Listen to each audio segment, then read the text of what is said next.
Hello friends, मेरे UP योद्धाओं, कैसे हो सभी। मैं आपका मेंटर अर्जुन, स्वागत है आपका टारगेट विद रामा के आपके इस परिवार में। चलिए शुरू करते हैं अपना प्रैक्टिस नंबर 7, 25 डेज 25 टेस्ट, हमारी एक सीरीज। और सबसे अच्छी बात है कि प्रैक्टिस सेट जो हम आपको करा रहे हैं वो एक अच्छी किताब, कौन सी, ई विद्या की बुक है जिसमें 25 सेट्स हैं। सबसे अच्छी बात यह है कि यूपी स्पेशल के साथ साथ जनवरी 2024 तक की करंट अपडेट आपको इसमें मिलेगी। विभिन्न 38 क्वेश्चंस हैं इसमें, जीएस की स्पेशलिस्ट है। 38 क्वेश्चन में polity, history, environment, geography, science, social science, सारे एस्पेक्ट आपके कवर कर दिए जाते हैं। तो चलिए शुरू करते हैं। अगर आपको कोई प्रॉब्लम हो, कोई क्वेरी हो तो जरूर लिखा करें। सुबह 10 बजे ये प्रीमियर हो जाती है। कहाँ पर? सुबह 10 बजे ये आपकी क्लास प्रीमियर हो जाती है। ओके, चलिए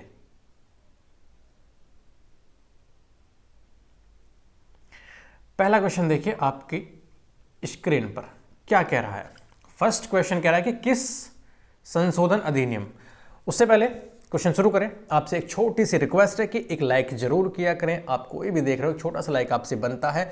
एक कमेंट जरूर करा करें, कुछ भी क्या करें, अच्छा है बुरा है, एक कमेंट जरूर लिखें। आपकी एक्सपीरियंस कैसा रहा है टेस्ट के साथ।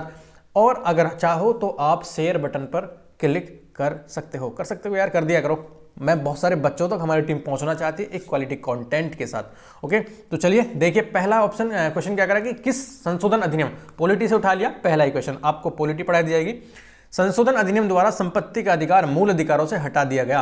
वेरी इंपॉर्टेंट क्वेश्चन है। इंपॉर्टेंट क्वेश्चन है सर जी, इंपॉर्टेंट क्वेश्चन है। कैसे है ये आप मुझे बताओगे सर? इसलिए है कि ये क्वेश्चन कई बार पूछा गया एग्जाम में, कई बार। किस संशोधन अधिनियम द्वारा संपत्ति का अधिकार, आपका जो संपत्ति का अधिकार था वो मूल अधिकारों से हटा दिया गया। तो कौन सा संविधान संशोधन था वो? 39वां था, या फिर 44वां था, या फिर 42वां था, या फिर 46वां था? तो आप मुझे बताओगे तो सर ये था हमारा 44वां संविधान संशोधन। कौन सा? 44 संविधान संशोधन के द्वारा संपत्ति का जो अधिकार था वो मूल अधिकारों से हटा दिया गया था। पहले हमारे पास कितने अधिकार थे, मूल अधिकार बताइए? और कौन से अनुच्छेद से? अनुच्छेद 19(1)(6) और अनुच्छेद 31 को मूल अधिकार से हटा दिया। संपत्ति का अधिकार अब कहां पर पहुंचा दिया गया है? अब पहुंचा दिया गया है ये 300 कै में, अनुच्छेद 300 कै में पहुंचा दिया गया है। ओके, बस इतना याद रखना है। आपसे पूछ लेगी कहां पर पहुंचा दिया गया है, तो ये अनुच्छेद 300 कै में पहुंचा दिया है। एक विधिक अधिकार, कौन सा अधिकार? एक विधिक अधिकार। अभी एक मौलिक अधिकार नहीं है, एक विधिक अधिकार है, एक संवैधानिक अधिकार। ओके, नेक्स्ट कह रहा है कि राज्यसभा का पदेन सभापति, लोकसभा का नहीं, राज्यसभा का पदेन सभापति होता है उपराष्ट्रपति, प्रधानमंत्री, राष्ट्रपति या फिर स्पीकर। सर इसका तो मुझे पता है, बचपन से जो भी चीजें मैंने पढ़ी हैं उसमें एक चीज ये जरूर पढ़ी थी मैंने, क्या कि उपराष्ट्रपति साहब जो होते हैं वो राज्यसभा के पदेन सभापति होते हैं। ओके, होते हैं। सर मुझे आर्टिकल और बता दीजिए इसमें, क्योंकि आर्टिकल कई बार पूछता है। अगर आर्टिकल याद नहीं रहेगा तो हम चकमा खा जाएंगे। तो लिख लीजिए sir 63, article number 63। Article number 63 में आपका ये जिक्र किया गया है कि भारत का एक उपराष्ट्रपति होगा। कौन होगा? भारत का एक उपराष्ट्रपति होगा। संविधान में उपराष्ट्रपति संबंधित प्रावधान अमेरिका से लिए गए हैं। कहां से लिए गए हैं? अमेरिका से। कहां से लिए गए हैं बच्चों? अमेरिका से लिए गए हैं, याद रखिएगा। ओके, चलिए तो यहां पर आपके 2 पॉइंट पूरे हुए थे। कौन कौन से पॉइंट पूरे हुए थे? नंबर 1 तो आपका हुआ था कि कहां से लिया गया है, अमेरिका से लिया गया है, ये आपको पता होना चाहिए। दूसरा आपका था कि राज्यसभा का पदेन सभापति उपराष्ट्रपति साहब होते हैं। तीसरा था आर्टिकल 63। Okay, article 63। हड़प्पाकालीन सभ्यता स्थल लोथल स्थित है। हड़प्पाकालीन सभ्यता स्थल है लोथल। वो कहां पर स्थित है? गुजरात में, राजस्थान में, पंजाब में, या फिर सिंध में? तो बताइए 1, 2, 3। तो यह है आपका गुजरात में। From where? गुजरात में हड़प्पाकालीन सभ्यता स्थल लोथल स्थित है। कौन सा? लोथल स्थित है। ठीक है, चलिए। और नदी कौन सी? नदी भी आपको याद रखनी है। नदी है आपकी भोगवा नदी। भोगवा नदी, बस इतना याद रखना है। लोथल भोगवा नदी किनारे स्थित है। नेक्स्ट कह रहा है कि निम्नलिखित में से किसे भारत का प्रथम विधि निर्माता माना जाता है? किसे भारत का प्रथम विधि निर्माता माना जाता है? पाणिनि को, कौटिल्य को, मनु को, या फिर कपिल को? क्वेश्चन कहां से उठाया? क्वेश्चन आपका एंशिएंट में ले गया। कहां पर ले गया? एंशिएंट हिस्ट्री में आपको ले गया है, वहां की इसने एक टिकट ली और आपको एंशिएंट हिस्ट्री में पहुंचा दिया। कहां से? पॉलिटी से। तो बताइए प्रथम विधि निर्माता माना जाता है किसको माना जाता है? तो ये माना जाता है मनु को। मनु को, ऑप्शन नंबर बी। देखिए मनु को माना जाता है प्रथम विधि निर्माता, इसका याद रखिएगा। ओके,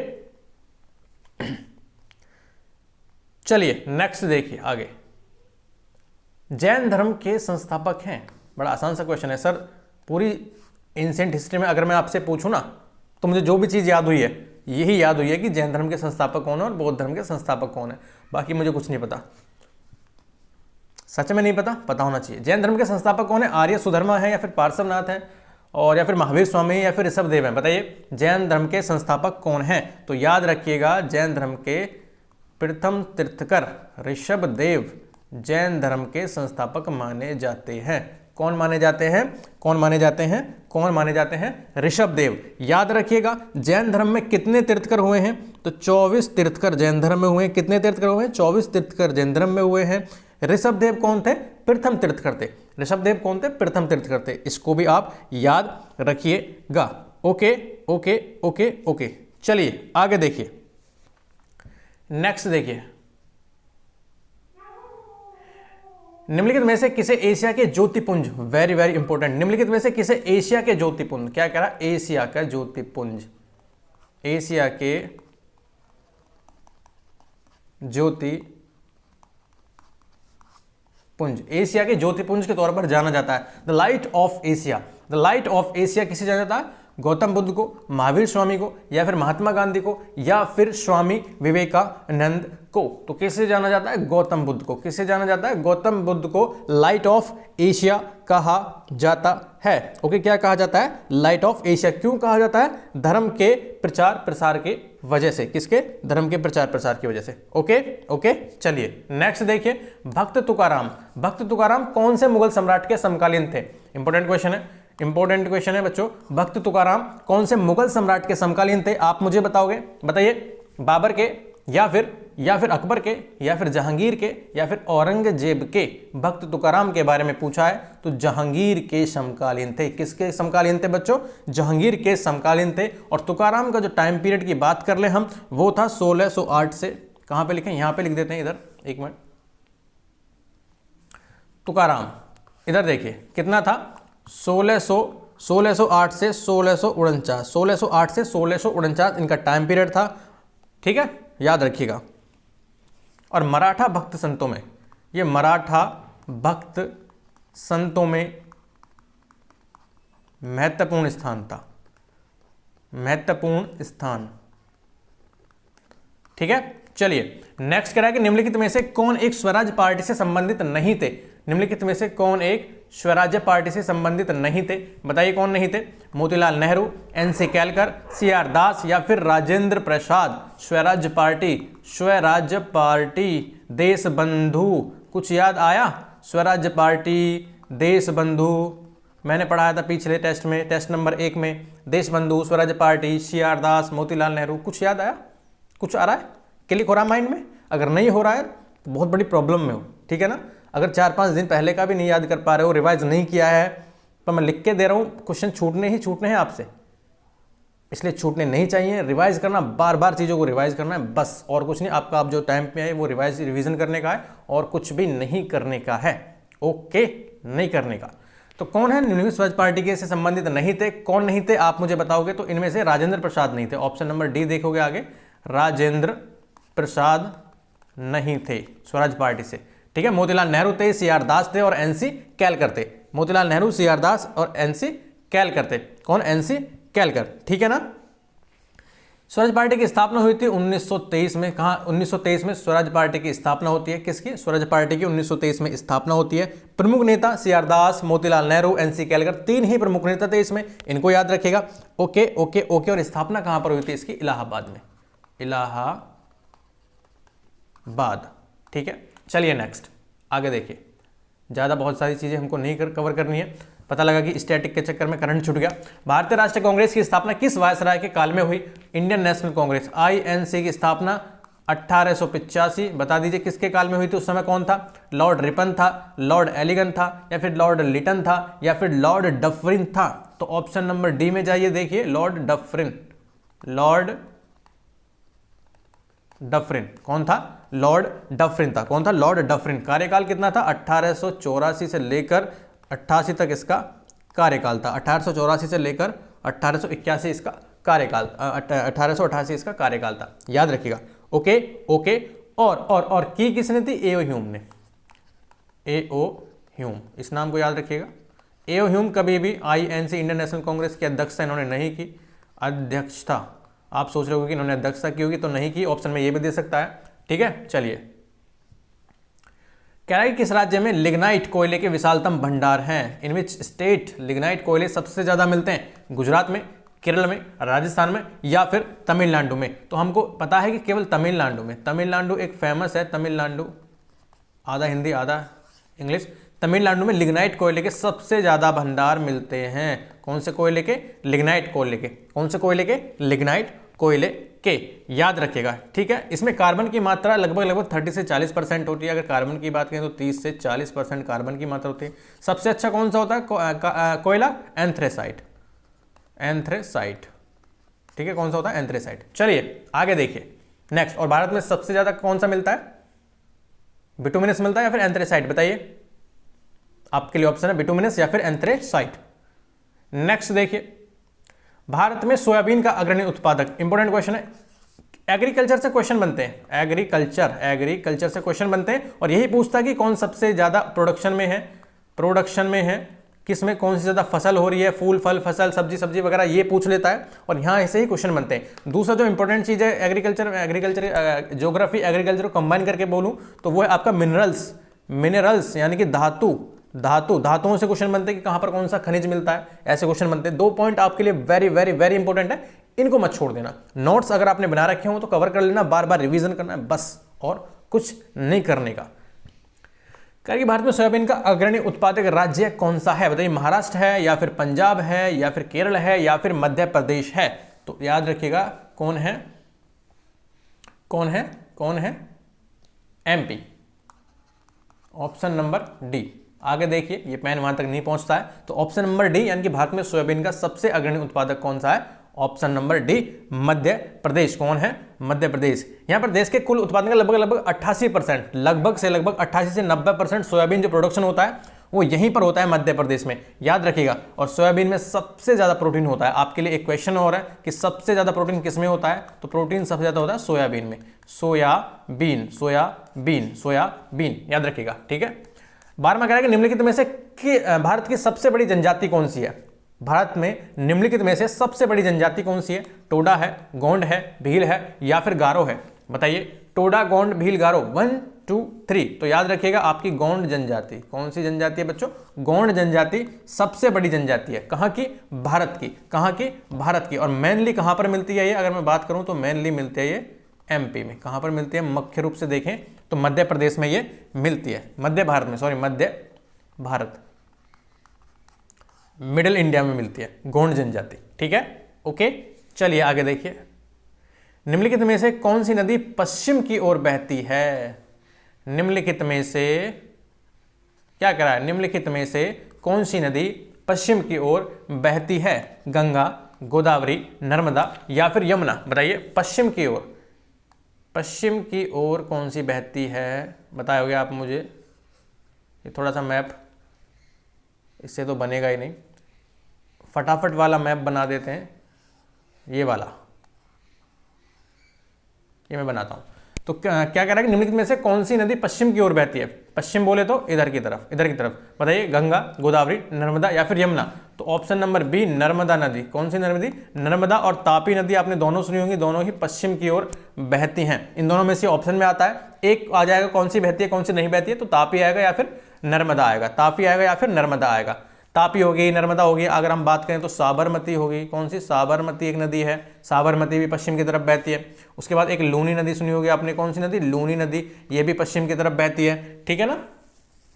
और कहां पर गिरती हैं? अरब सागर में गिरती हैं। अरब सागर, इधर पड़ता है अरब सागर, ये अरब सागर है ये सारा, तो यहां पर गिरती हैं जाके। Okay okay okay okay. चलिए नेक्स्ट देखिए, कह रहा है कि निम्नलिखित में से गर्म सागरीय धारा कौन सी है? मैं यही सोच रहा था कि यहां से क्वेश्चन क्यों नहीं आया अभी।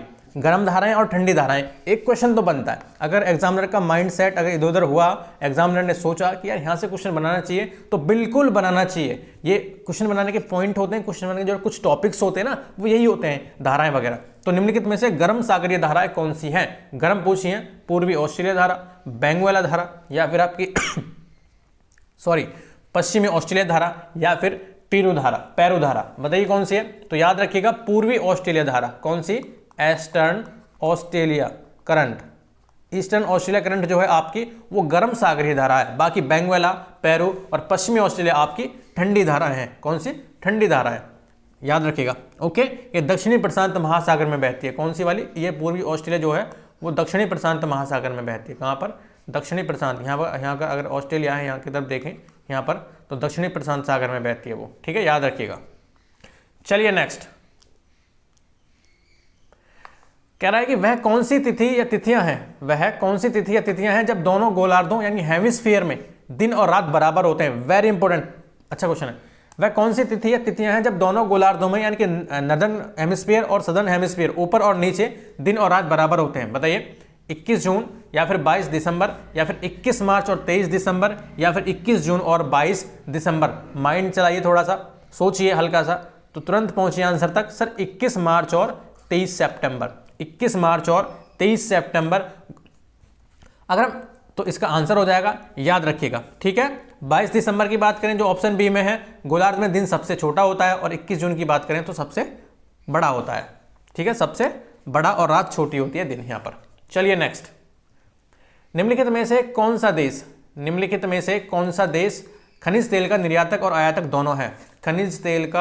खनिज तेल को बेचता भी है और लाता भी है। चीन है, यूके है, रूस है, या फिर यूएसए है? बताइए। तो अमेरिका। कौन है बच्चों? USA. Option number D America खनिज तेल का आयातक भी है और खनिज तेल का निर्यातक भी है। खनिज तेल का आयातक भी है और खनिज तेल का निर्यातक भी है, याद रखिएगा। ठीक है, आगे देखिए। निम्नलिखित में से जनसंख्या के आधार पर विश्व का सबसे बड़ा इस्लामिक राष्ट्र कौन सा है? इस्लामिक राष्ट्र जनसंख्या के आधार पर विश्व का। बांग्लादेश, इंडोनेशिया, मिस्र या फिर पाकिस्तान? बांग्लादेश, इंडोनेशिया, मिस्र या फिर पाकिस्तान? तो बताइए मुझे सर, इंडोनेशिया जनसंख्या के आधार पर विश्व का सबसे बड़ा इस्लामिक राष्ट्र है। कहां का? विश्व का सबसे बड़ा इस्लामिक राष्ट्र है। सबसे बड़ा इस्लामिक राष्ट्र का मतलब सबसे ज्यादा मुस्लिम पॉपुलेशन है, सबसे ज्यादा मुस्लिम जनसंख्या है, जिसकी जनसंख्या लगभग की बात करें तो 21.71 करोड़ है। 21.71 करोड़ है। और कौन से मुसलमान ज्यादा हैं यहाँ पर? शिया मुसलमान ज्यादा है। शिया मुसलमान यहां पर ज्यादा है, याद रखिएगा। ठीक है, आगे देखिए। कह रहा है कि प्रत्यावर्ती धारा, कौन सी धारा? प्रत्यावर्ती धारा। कौन सी धारा? प्रत्यावर्ती धारा। क्या कहते हैं? एसी। आप बोलते हैं ना अल्टरनेटिव करंट, और दिष्ट धारा ये होगी आपकी, ये जो है आपकी, ये कौन सी है? डीसी है। तो एसी को डीसी में परिवर्तित करने वाली युक्ति कहते हैं इन्वर्टर, ट्रांसमीटर, ट्रांसफॉर्मर या फिर रेक्टिफायर? बताइए। तो ऑप्शन नंबर डी है बच्चों, रेक्टिफायर। कौन सा? रेक्टिफायर। ये सारे आए हुए क्वेश्चन है, सारे रिपीटेड क्वेश्चन है, सारे रिपीटेड क्वेश्चन है, एक भी छोड़ के मत जाना। मैं कह रहा हूं मत जाना छोड़ के, ठीक है ना। 18वां कह दिया। प्रत्यावर्ती धारा को यानी कि एसी को डीसी में कौन कन्वर्ट करता है? आपके चार्जर वगैरह जो होते हैं मोबाइल फोन के, ये यही काम करते हैं। इनमें रेक्टिफायर लगा होता है और ये एसी को डीसी में कन्वर्ट करते हैं। ओके, कह रहा है कि दुग्ध उत्पादन में उत्तर प्रदेश का भारत में कौन सा स्थान है? दूध उत्पादन की बात कर रहा है। ये ऊपर नीचे होता रहता है, कभी आपका पहला हो जाएगा यूपी, कभी दूसरा हो जाएगा, कभी पहला हो जाएगा, कभी दूसरा हो जाएगा। तो बताइए, 19वां क्वेश्चन पूछा है इसने, तो कौन सा स्थान है? प्रथम स्थान है मिल्क प्रोडक्शन में। कहां पर? मिल्क प्रोडक्शन में। मिल्क प्रोडक्शन में दूसरा, पहला स्थान है। अगर हम बात करें सकल अंडा उत्पादन में, तो अंडा उत्पादन में उत्तर प्रदेश का 8वां स्थान है। कभी कभी अंडा उत्पादन में पूछ लेता है, जो एक बार पूछा था एग्जाम में, तो अंडा उत्पादन में 8th है। कितना? 8th है। ठीक है, चलिए नेक्स्ट। निम्नलिखित में से उत्तर प्रदेश के किस स्थान पर, क्वेश्चन क्या कह रहा है, इधर देखिए, इधर। निम्नलिखित में से उत्तर प्रदेश के किस स्थान पर राष्ट्रीय ताप विद्युत निगम एनटीपीसी द्वारा स्थापित ताप विद्युत संयंत्र नहीं है? यानी कि कहां पर एनटीपीसी का ताप विद्युत संयंत्र नहीं है? सिंगरौली सोनभद्र में, टांडा अंबेडकर नगर में, ऊंचाहार रायबरेली में, या फिर पनकी कानपुर में। इनमें से कहां पर नहीं है बताइए आप मुझे। तो पनकी कानपुर में नहीं है बच्चों, पनकी कानपुर, कानपुर पनकी में एनटीपीसी का ताप विद्युत संयंत्र नहीं है। किसका? ताप विद्युत संयंत्र नहीं है। कहां कहां पर है ये आपको पता होना चाहिए, कहां कहां पर है। इधर देखिए मेरी तरफ, इधर देखिए कहां कहां पर है। देखिए सिंगरौली बच्चों, सिंगरौली कहां पर पड़ता है? सोनभद्र, सिंगरौली सोनभद्र यहां पर है। उसके बाद आपका रिहंद, कहां पर? रिहंद में भी है। उसके बाद आपका दादरी जो कहां पर पड़ता है? गौतम बुद्ध नगर में पड़ता है, ठीक है। उसके बाद आपका ऊंचाहार, कौन सा? ऊंचाहार, ऊंचाहार ये कहां पर पड़ता है? ये आपका रायबरेली में है, यहां पर भी है, ओके, इसको भी याद रखिएगा। उसके बाद आपका टांडा, टांडा यहां पर भी है जो आपका अंबेडकर नगर में पड़ता है। और ओरैया, और ओरैया, तो यहां पर आपके क्या मिलेंगे? ताप विद्युत संयंत्र मिलेंगे एनटीपीसी के। याद रखिएगा सिंगरौली, रिहंद, दादरी, ऊंचाहार, टांडा और ओरैया। चलिए नेक्स्ट, गोविंद वल्लभ पंत सागर, GB Pant Sagar, important question है। जीबी पंत सागर, पंत सागर, जीबी पंत सागर परियोजना किस नदी पर स्थित है? शारदा, रिहंद, बेलन या फिर बेतवा। शारदा, रिहंद, बेलन या फिर बेतवा। तो याद रखिएगा रिहंद नदी पर। बच्चों कौन सी नदी पर? रिहंद नदी पर। Option number B, Govind Ballabh Pant Sagar परियोजना आपकी रिहंद नदी पर स्थित है, ठीक है। चलिए, और है कहां पर ये रिहंद? सोनभद्र में, इसको भी याद रखिएगा, Pipri, Pipri Sonbhadra. Okay okay okay. चलिए नेक्स्ट, 22वां क्या कह रहा है? 22 क्या कह रहा है? 22वां कह रहा है कि प्रसिद्ध राम भक्त कवि तुलसीदास की मृत्यु उत्तर प्रदेश के किस जिले में हुई थी? प्रसिद्ध राम भक्त कवि तुलसीदास की जो डेथ हुई थी, मृत्यु हुई थी, महापरिनिर्वाण हुआ था, वो कहां पर हुआ था? यूपी के किस जिले में हुआ था? तो इलाहाबाद में, अयोध्या में, वाराणसी में या फिर फैजाबाद में? तो बताइए, ये हुआ था आपका वाराणसी, वाराणसी में उनका डेथ हुई थी, यानी कि मृत्यु, तुलसीदास की मृत्यु हुई थी वाराणसी में। कहां पर हुई थी? वाराणसी में, याद रखिएगा, ओके। 80 घाट पर, वाराणसी में भी आपका कौन सा है? 80 घाट, 80 घाट, ओके। चलिए नेक्स्ट देखिए, रामचरितमानस इनका प्रमुख ग्रंथ है, ये आपको पता होना चाहिए। कह रहा है कि भारत का सर्वाधिक गहराई वाला बंदरगाह, सबसे ज्यादा गहराई वाला बंदरगाह भारत का, यूपी का नहीं, भारत, यूपी में तो है ही नहीं, अगर हैं तो वो छोटे मोटे होंगे कुछ। भारत का सर्वाधिक गहराई वाला बंदरगाह है कांडला, कोचीन, पारादीप या फिर मार्मागोआ। सबसे गहराई, सबसे ज्यादा गहराई वाला बंदरगाह कौन सा है? तो आप मुझे बताओगे तो ये है आपका पारादीप, पारादीप। कौन सा है सर? पारादीप भारत का सबसे ज्यादा गहराई वाला बंदरगाह है, सबसे ज्यादा गहराई वाला बंदरगाह है। नेक्स्ट देखिए, निम्नलिखित में से विशालतम हिमनद कौन सा है? सबसे बड़ा हिमनद, सासाइनी, गंगोत्री, जैमू या फिर सियाचिन। बताइए, आप मैं दो में से दे रहा हूं, ससाइनी और डी, इनमें से एक हो सकता है, या फिर ससाइनी या फिर आपका सियाचिन। बताइए विशालतम हिमनद, विशालतम ग्लेशियर कौन सा है? 1 2 3, तो यह है आपका सियाचिन। कौन सा है बच्चों? Siachen. Option number D, option number D याद रखिएगा, ठीक है, ऑप्शन नंबर डी। अब कुछ हिमनद देख लेते हैं, लंबाई कितनी है, चौड़ाई कितनी है। तो सियाचिन का याद रखिएगा कितनी है? 76 किलोमीटर बच्चों, 76 किलोमीटर इसकी लंबाई है। एक गंगोत्री ग्लेशियर है, ये कहां पर पड़ता है? उत्तराखंड में पड़ता है। कौन सा? गंगोत्री, इसको भी याद रखिएगा, 26 किलोमीटर इसकी वो है क्या, लंबाई है, ठीक है ना। और आपका सासाइनी काराकोरम रेंज में पड़ता है, 17 किलोमीटर के आसपास इसकी लेंथ है। ये सासाइनी जो है ये काराकोरम, लद्दाख, काराकोरम ये कहां पर पड़ता है? लद्दाख में, ठीक है ना, इसको याद रखिएगा। चलिए, एक जैमू ग्लेशियर है, सिक्किम नेपाल में पड़ता है, 5 किलोमीटर लंबा है। जैमू कहां पर?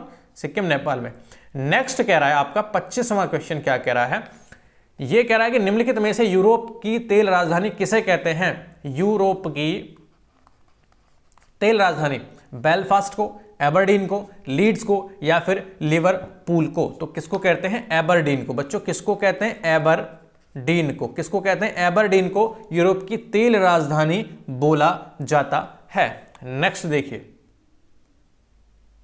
26वां क्वेश्चन क्या कह रहा है आपकी स्क्रीन पर?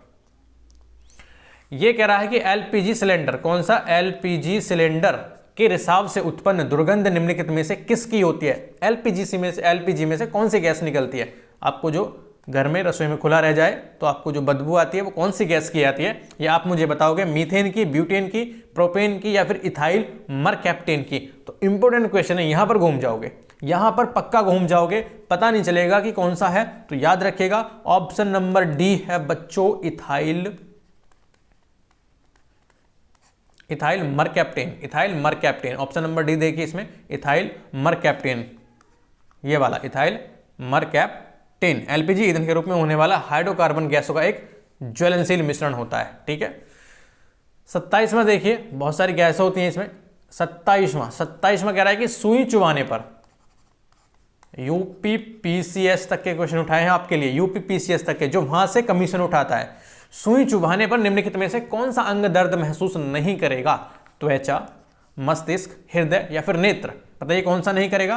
तो याद रखिएगा मस्तिष्क आपका कोई पेन महसूस नहीं करेगा अगर आपको सुई चुभाई जाती है। ठीक है ना, ठीक है ना, क्योंकि मस्तिष्क में दर्द ग्रहिकाओं, जो दर्द ग्रहण करने वाली जो होती हैं न्यूरॉन्स होते हैं, वो वहां पर नहीं पाए जाते, ये याद रखिएगा, दर्द ग्रहिकाएं नहीं पाई जाती मस्तिष्क में। 28वां देखिए, 28वां क्या कह रहा है कि निम्नलिखित में से किस जंतु में खुर नहीं पाए जाते?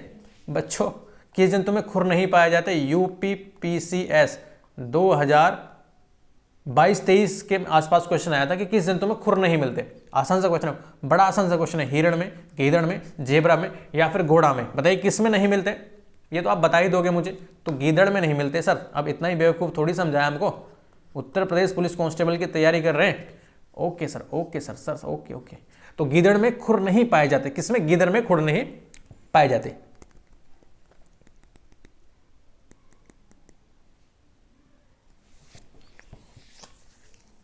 चलिए 29वां देखिए, कौन सा? 29 क्या कह रहा है? 29वां कह रहा है कि फलों के मीठे स्वाद का कारण क्या है?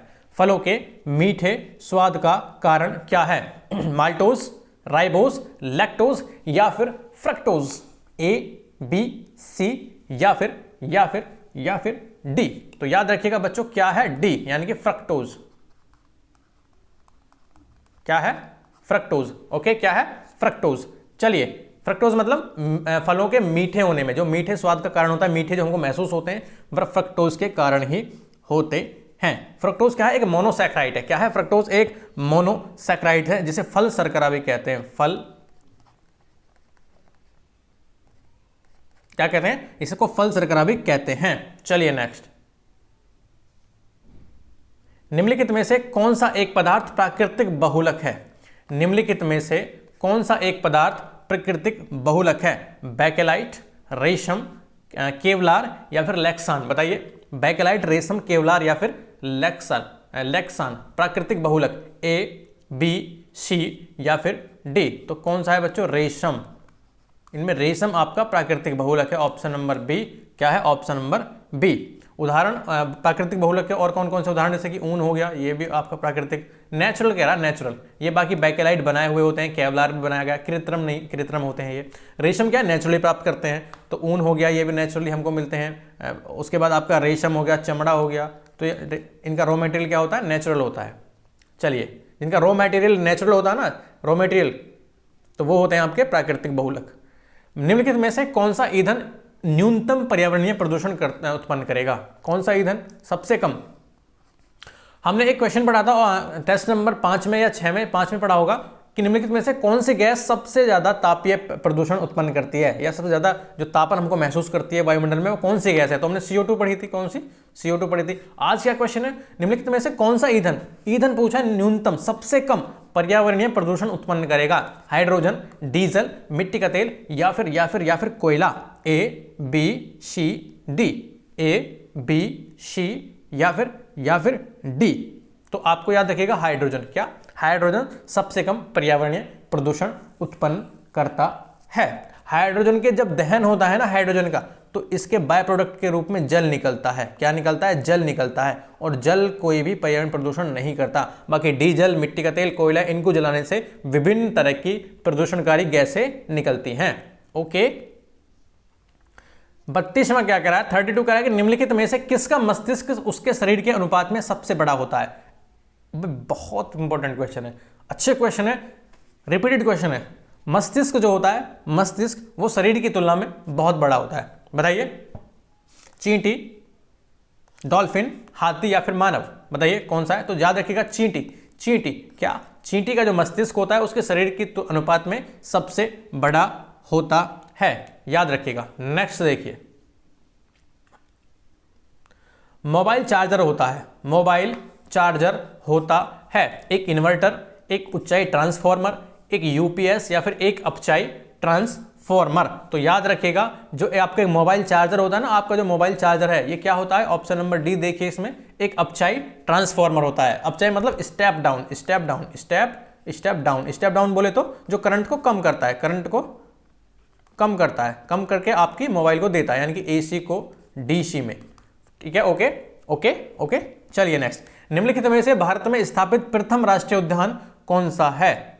वोल्टेज को घटाने का काम करता है, करंट को नहीं, वोल्टेज को, सॉरी करंट को नहीं, वोल्टेज को, वोल्टेज को, जो वोल्टेज को घटाने का काम करता है। ठीक है, transformer.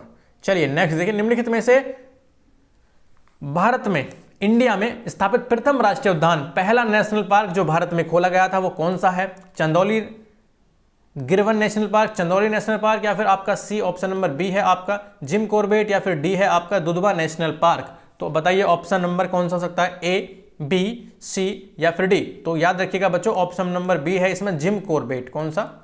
Jim Corbett national park आपका भारत में प्रथम राष्ट्रीय उद्यान है, 1936 में स्थापित है, 1936। स्थापित कब है? 1936 में स्थापित है कहां पर जिम कॉर्बेट नेशनल पार्क? इसको पहले बोलते थे हैले नेशनल पार्क, हैले उत्तराखंड में। ठीक है, हैले।